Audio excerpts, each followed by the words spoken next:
Welcome to the Physician's Guide to Doctoring, a practical guide for practicing physicians. Dr. Bradley Block interviews experts in and out of medicine to find out everything we should have been learning while we were memorizing Krebs cycle. The ideas expressed on this podcast are those of the interviewer and interviewee and do not represent those of their respective employers. And now, here's Dr. Bradley Block. Dr. John Jurica, it's so great to see you. Thanks very much for being on the podcast. Hey, I'm just happy to be here. It's we've known each other for a while, but I've not been on your podcast, so I'm thrilled to be here and talk about some of the stuff that I've been up to. Yeah, long-time listener of your stuff and first time on the show. So this will be fun. So yes, your expertise and what your own podcast is about is non-clinical jobs. So let's start with just some common myths that you hear among practicing physicians about non-clinical jobs. Yeah, well, and I usually am talking with physicians who are either burned out or frustrated or just fed up, or they're coming near retirement, whatever. But they hesitate. They're always hesitating. They're always holding back, and it's because of these myths. Now, I want to distinguish the myths that I'm going to tell you about from self-limiting beliefs, because that's a whole other ball of wax. I don't think physicians, for the most part, are held back too much by the self-limiting beliefs, like, I'm not good enough or I'm going to fail, but somewhat. But I'm talking about just misconceptions. So let me give you the 5, and then if you want to go deeper into any of them, then we'll do that. So these are the 5 that I've seen time and time again. Number 1, and I'm going to speak as though I'm the physician. So number 1, I don't think there are really that many jobs out there. Okay, that's false. Number 2, I'm not really qualified to do anything except medicine. Number 3 is my income's going to crater. I can't afford to, take a big pay cut. Number 4 is, I took an oath and I'm abandoning my patients. I don't know if I can really do that as a professional. And the 5th one is that, my reputation is going to suffer. I'm not going to be a doctor anymore if I go off on some tangent into some non-clinical job, not seeing patients. So those are the 5, and they're all wrong. And we pretty much are done with the podcast. So that's it. Well, so the self-limiting beliefs, right? Like, I'm trained to be a doctor. I spent all of this time to cut suture. I'm really good at cutting suture now. And sometimes I can actually sew stuff up, right? When you're lucky. Exactly. So, but there's all other arenas out there that we're not trained in. So it makes sense that you would think, you know what, I'm really good at seeing patients. That's what I've been doing. But these peripherally related stuff that, could use some of my expertise, I feel like a fish out of water there. So let's elaborate on that myth a little bit. Okay. So, it's logical. It's logical. And part of the logic comes from just ignorance, because when you're in medical school and you're in residency and fellowship, they don't tell you about these things. And it's not really nefarious. It's just there's no time to tell you about these things. You got enough to worry about to learn medicine and surgery and doing what you're doing, that it's kind of invisible to you, even though you might be working in a big medical center or something, and there's actually people around doing those jobs.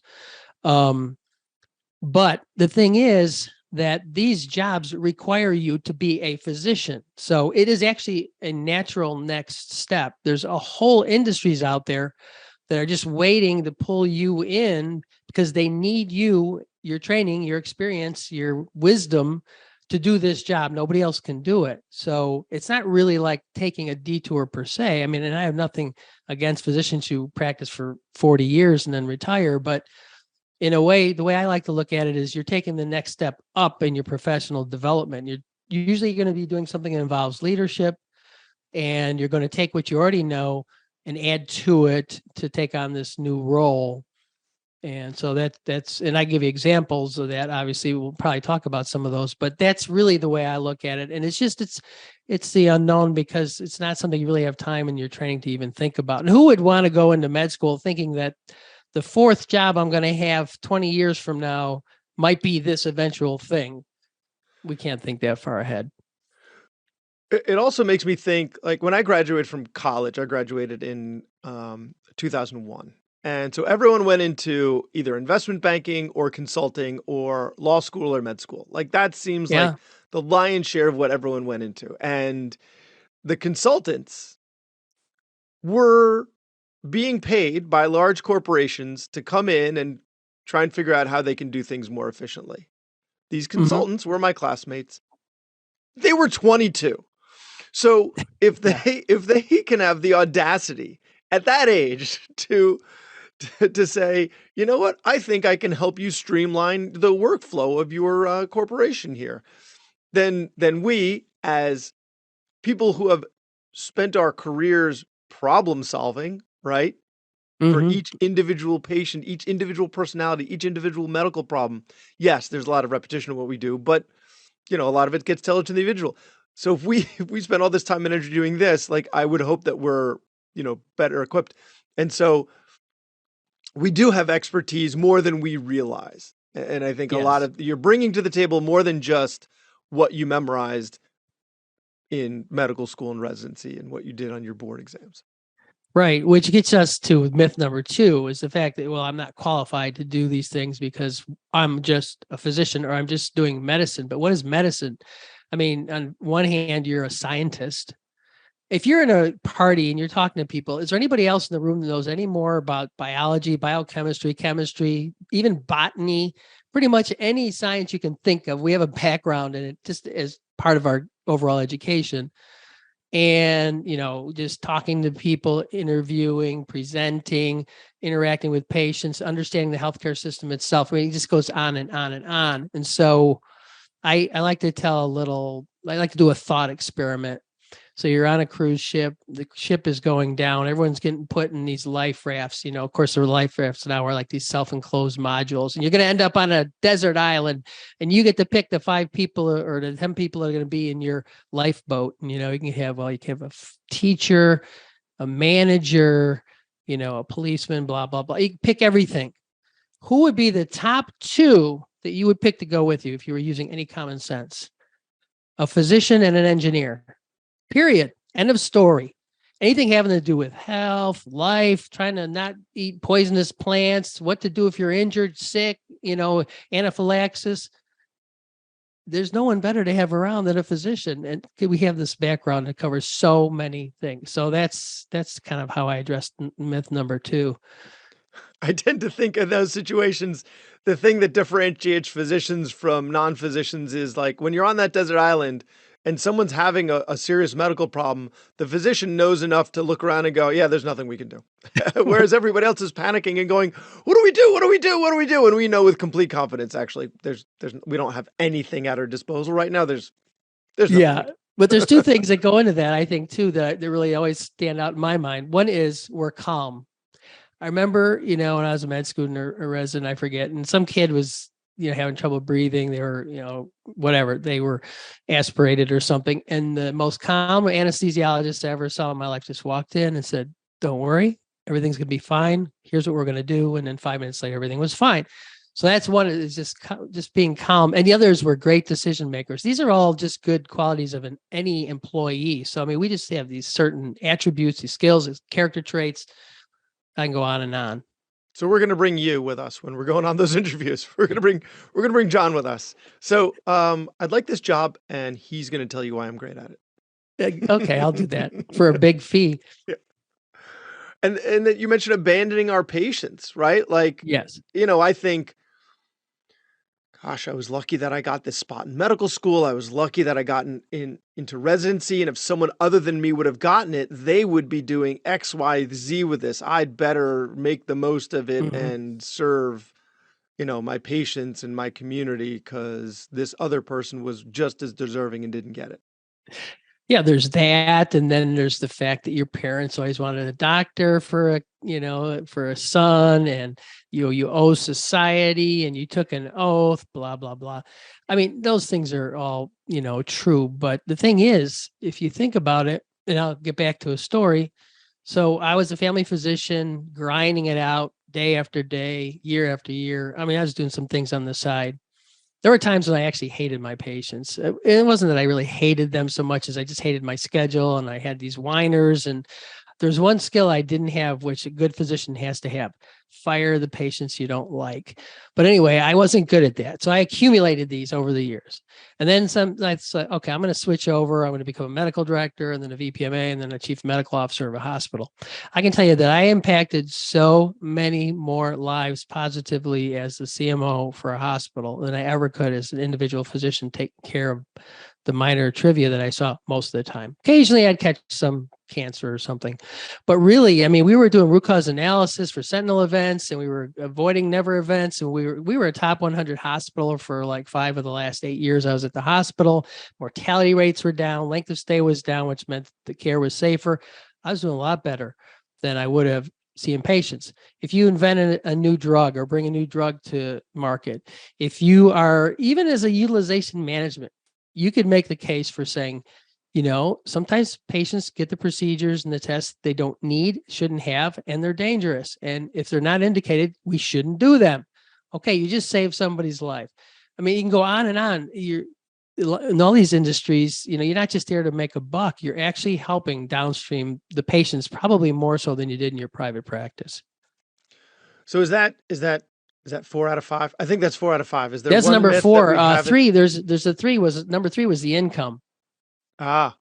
Yes. Okay. So that, I mean, now we're also, keep in mind, we're also talking to the higher income earners here, right? There's when you say income, like you're talking, a pretty wide range when you're talking about physicians. You might have ones that are making 10x what others are making. So, absolutely.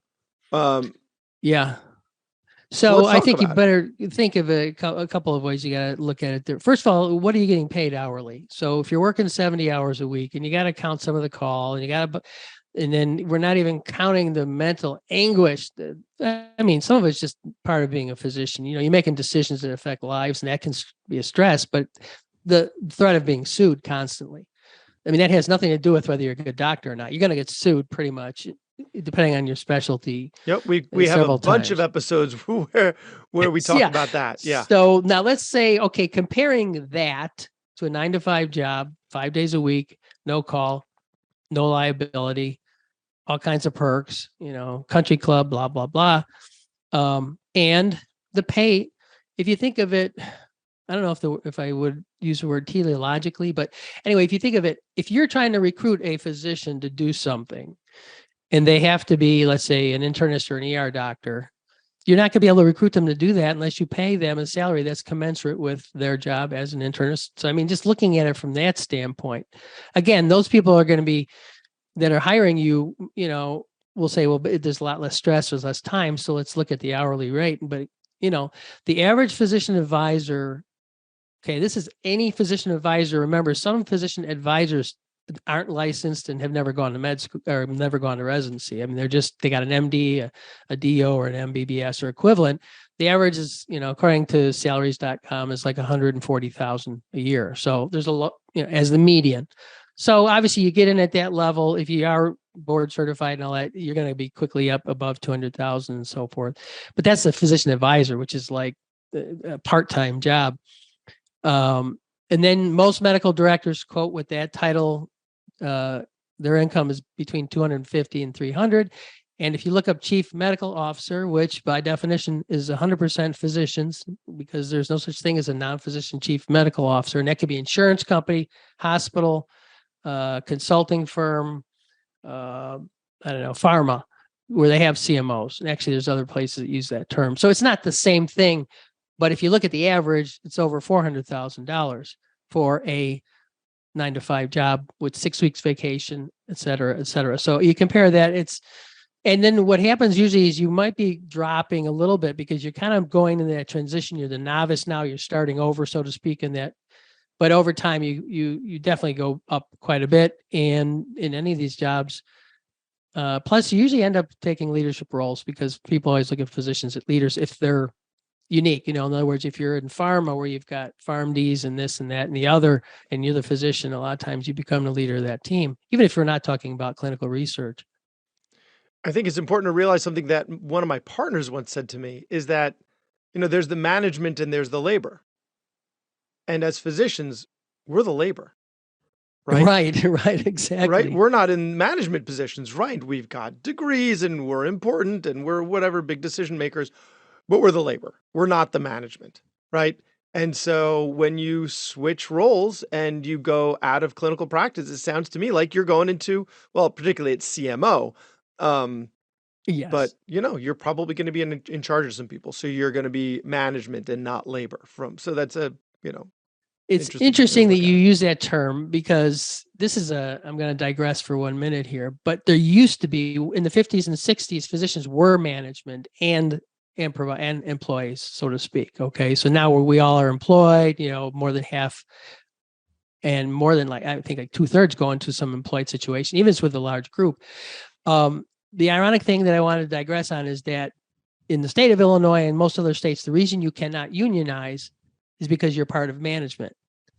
Yet show me a single physician who is actually part of management by virtue of being a physician. If they're employed, they're obviously not you can't unionize in Illinois as a physician, period.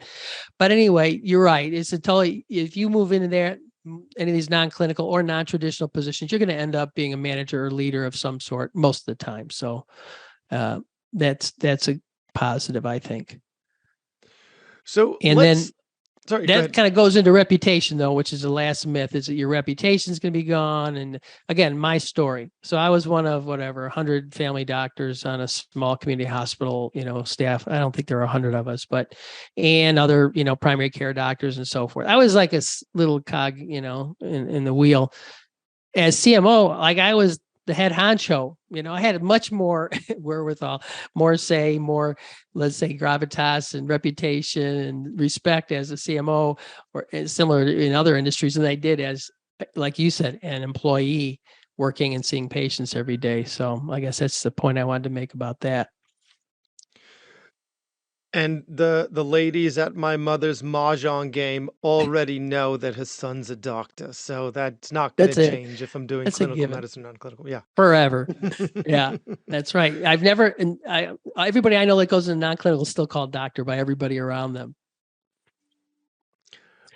So let's talk about other clinical jobs, right? You mentioned a couple already.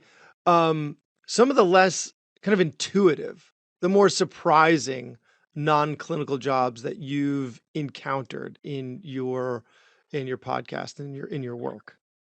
Well, let's see. The ones that seemed odd to me at first, and I'm kind of used to all this now, but I saw someone that went and became a disability insurance broker. But that was because she was disabled as a physician, and she actually almost didn't get any disability benefits, even though she had disability insurance. And the reason was the policies make a big difference. You hear this from the financial people. They always say you have to have disability insurance. If you don't have a family, you don't need life insurance, but you need disability insurance from the day you have your MD degree and your residency and so forth, because that's the most valuable asset you have. Well, she found that out the hard way. She had to sue. She got compensated, and she thought, we don't know this crap as residents and physicians. And so that's what she does. She sells disability insurance to physicians and residents, and she educates residents, actually. She did a lot of that for free before she became a broker. So I found that one interesting. I recently came across someone who was a healthcare navigator. Now, a navigator's term is used different ways, like case manager, they have navigators for HMOs and insurance companies and so forth. But she was someone who, and this is not a high paid job, but it was something that was dear to her heart because of what happened with a relative, her father, when he was ill and ended up dying. And she will answer questions and actually go to visits with patients, have really complicated decisions to make about surgery or chemo or things like that. She's not an oncologist, but that's her consulting business. She will be the go-between. She will clarify. She will be the liaison. She will translate the language so the patient can make a decision. And that's what she does full time now, and teaches other people how to do that. Anything out there that's like super exciting? Like, you see all these TV shows where they're doing resuscitating a patient and they're just completely wrong. So clearly they didn't consult a physician, or they did. They just consulted That's true. a pathologist or something who doesn't see this stuff anymore.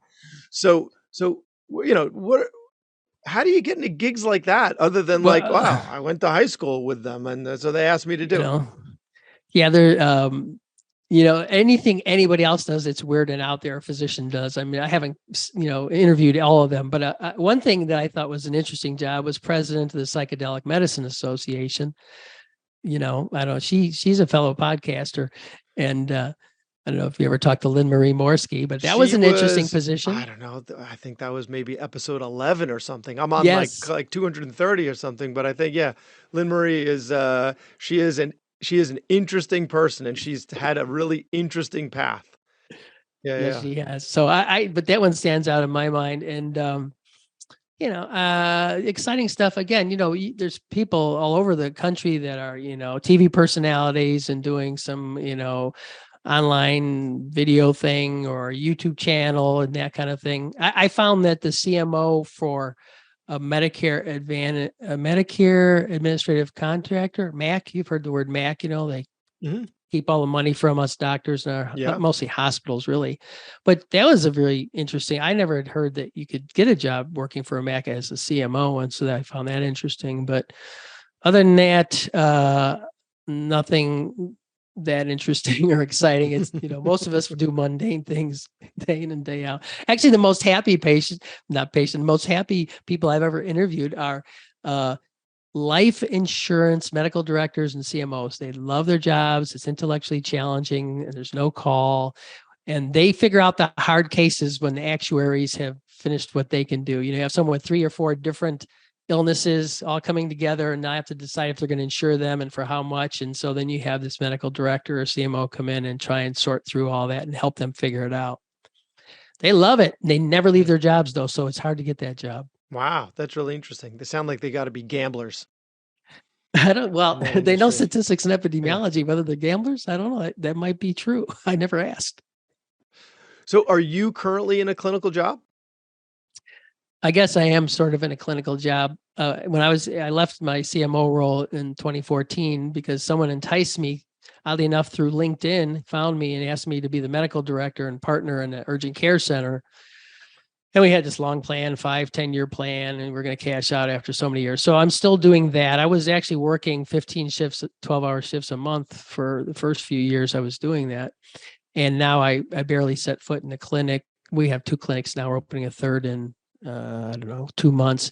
And I just supervise and collaborate with the PAs and the NPs at this point. So I'm just in a holding pattern there. I'm probably going to get someone to take my place as a medical director and phase out even further and do some other things like, do a podcast weekly. More podcasts. Yes. That's the answer to everything. Yes, I think we should do a podcast just on esoteric jobs that physicians can do. Yeah. I think it'd be really interesting. I think, that's where a lot of this burnout leads. It's like, I just don't want to practice medicine anymore. I was actually in that place for a while. And the thing that really turned it around for me was 1, therapy, and 2, sleep. Now that my kids are sleeping better through the night, I'm just a less miserable human being. So, yeah. Yeah, I can remember my therapy too. It was helpful, but it didn't really have anything to do with burnout. It had to do with marital issues, but we won't go into that. Podcast for another day, a different show. But it's common with physicians, obviously. We're the worst. Yeah. Actually, we just covered that. There was an episode at this point. Maybe it was the last. No, like 2 episodes ago, where that's what we talked about.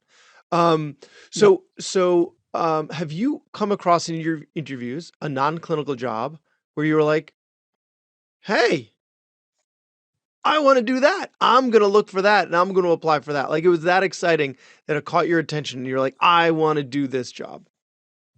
There was one that really comes to mind that I didn't pursue because of my advanced age. But if I had known about it earlier and understood it earlier, I would definitely do it. And that's be a medical expert, consultant, for litigation, medical expert consulting business, because I liked it. I've been deposed, in my own defense, luckily that I won those cases, and I liked it. I mean, I didn't mind sitting there and being grilled by some idiot for an hour about some medical topic, because they just didn't know what they were talking about. And so what I realized as I was doing the podcast and I was interviewing these medical experts, it was great because, there's nothing chart review and maybe a deposition. You get paid 2 to 3 times what you get paid clinically for the most part, for most primaries for sure, and some of the specialties. And so you could actually work less and make more money and have a better lifestyle. But you have to still be in practice, of course, for that type of consultation. But in some states it's required. I don't think it's required in all states. So it depends on where you do it. Yeah, it's just you can get, the finger pointed at you in court. They can if you impeach go you. there. They can impeach you for not currently practicing medicine. Yeah. There was something I came across recently that I actually applied for, and I haven't heard back yet. And that's there's a company that hires physicians to be intake personnel for a new remote treatment for diabetes, type 2 diabetes. I mean, it's not a treatment, it's it's diet and coaching and the whole multimodality. And then they just need physicians to do the intake. So I applied for that a month or two ago just to see what it would be like. And they put me off till after the first of the year. So I'm still going to try it. It's called Virta Health. So one of my members of a mastermind group that I run brought that up. And I thought, I'd never heard of that. I think I'm going to look into that. So that was a little exciting to me, particularly as a side gig. The master learns from the apprentice. Yes. So in all of your podcasts, you've got just, so much material out there. Would it so happen that you have any, say, written material for our listeners? Maybe a list somewhere yes, of non-traditional jobs for physicians? Yeah, because the thing that I think physicians get stuck is thinking, okay, well, what are those jobs? Just give me the stupid list and I'll look them up myself. So I put together this list.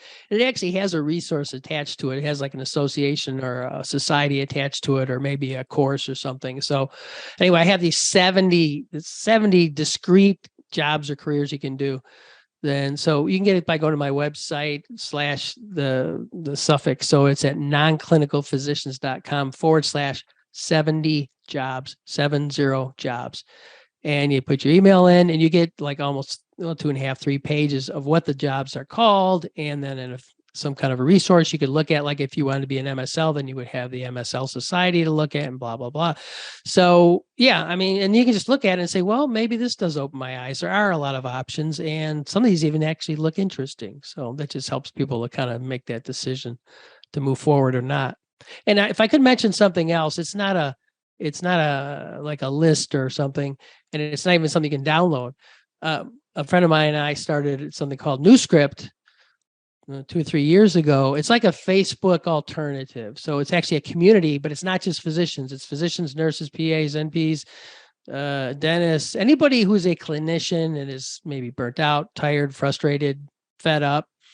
And it's about, getting a better life, better careers. And so it's there's a small monthly fee. It's under $5. And it's just like being in Facebook, but it's anonymous. There's no ads. And we have a lot of free courses in there, free once you pay the membership. So it's just at NewScript, NEWSCRIPT, NewScript for your life, newscript.app.